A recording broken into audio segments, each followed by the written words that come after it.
Don Thompson, $12 million Stuffed Shark, The Curious Economics of Contemporary Art and Auction Houses.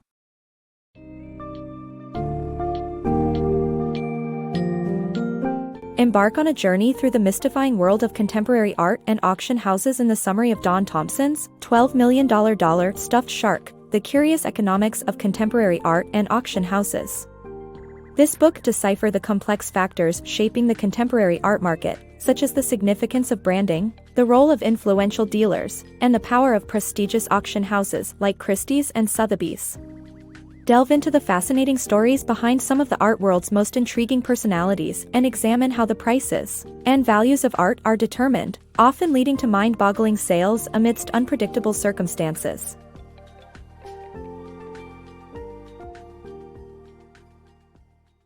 The power of branding in contemporary art. Contemporary art is a world guided by branding, where established artists are separated from emerging ones solely by their branding.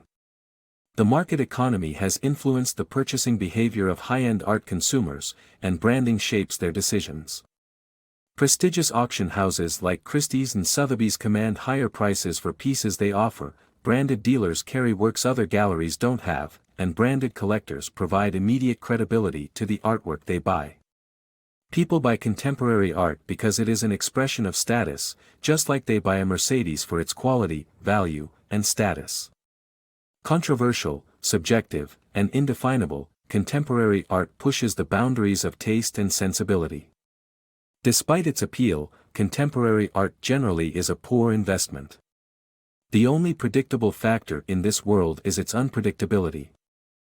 The power of branded dealers in the art world.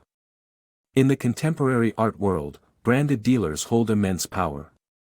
These savvy, wealthy salespeople use their marketing expertise to cultivate relationships with collectors and promote their artists. Branded dealers guide and promote artists' careers by placing their work with collectors and skillfully deploying public relations and advertising. Well-known dealers like Gagosian enjoy such a high level of trust from their clients that their patrons often buy works based solely on their recommendations, without even seeing them. Being branded means that a museum must have in its collection the major artists of a particular era, which promotes their artwork's legitimacy. While superstar dealers only represent a tiny fraction of contemporary artists, most new artists typically follow several arduous steps to try to gain recognition. After initially showing their work in small studios, artists hope that mainstream dealers will discover their work and arrange larger gallery shows. If that succeeds, then galleries in other cities may exhibit the work, and it could crop up in art publications. The starting point in setting a price for the work of a new artist is the dealer's reputation in the art world. Branded and mainstream galleries are most prevalent in New York and London, the acknowledged capitals of contemporary art. While galleries do succeed in other cities, many artists prefer to work in New York and London to gain maximum exposure to influential galleries and wealthy collectors. It's worth noting that most contemporary artists struggle to make a living, with only about 400 of the 80,000 artists living in New York and London earning a significant income from their art. The Art of Wealth. This summary follows the lives of three famous contemporary artists, Damien Hirst, Andy Warhol, and Jeff Koons. Exploring their techniques and notable works, this piece highlights how they achieved fame and immense wealth in the art world. Damien Hirst's rotting cow's head and shark preserved in formaldehyde gained significant attention, fetching millions of dollars in auction sales. Similarly, Andy Warhol's pop art featuring famous figures continues to sell for millions, even after his death. Jeff Koons, known for making attention-grabbing sculptures, once worked on Wall Street and treats his art as a commodity to promote. With fascinating insights such as how some highly regarded clients bid without even needing a paddle, this captivating summary is a must-read for art enthusiasts and anyone curious about the art market. Inside the art auction industry. Christie's and Sotheby's dominate the high-end art auction industry, drawing capacity crowds with the help of glossy catalogs and poetic descriptions. While art is not considered a good or efficient investment, owning rare and treasured works is a status symbol among the rich. Auction houses transport and store pieces, investigate authenticity, and publicize them for sellers and buyers. The auction specialists are key players and often advise high-end collectors who may not trust their own judgment. Preferential treatment is extended to wealthy bidders, including transporting collections to foreign countries for private showings. A tough relationship. The relationship between auction houses and dealers is adversarial, yet symbiotic. While the former thrives on high sales figures and consignors, the latter believes they don't do enough to nurture emerging talent. To compete, dealers display their wares at prestigious international art fairs, such as Art Basel Miami Beach, despite the significant investment of time and money required.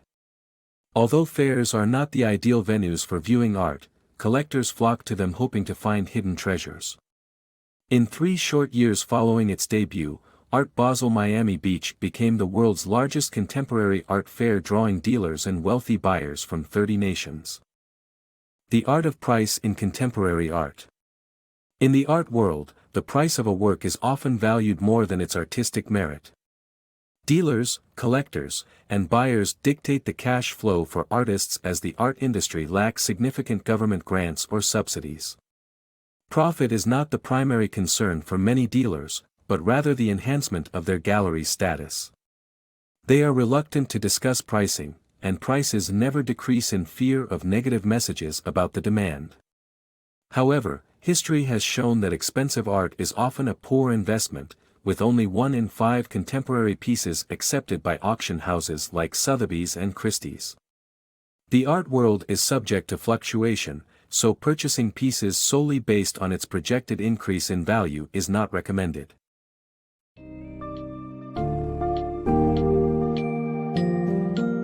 In conclusion, the contemporary art market is shaped by a complex interplay of branding, influential dealers, and powerful auction houses.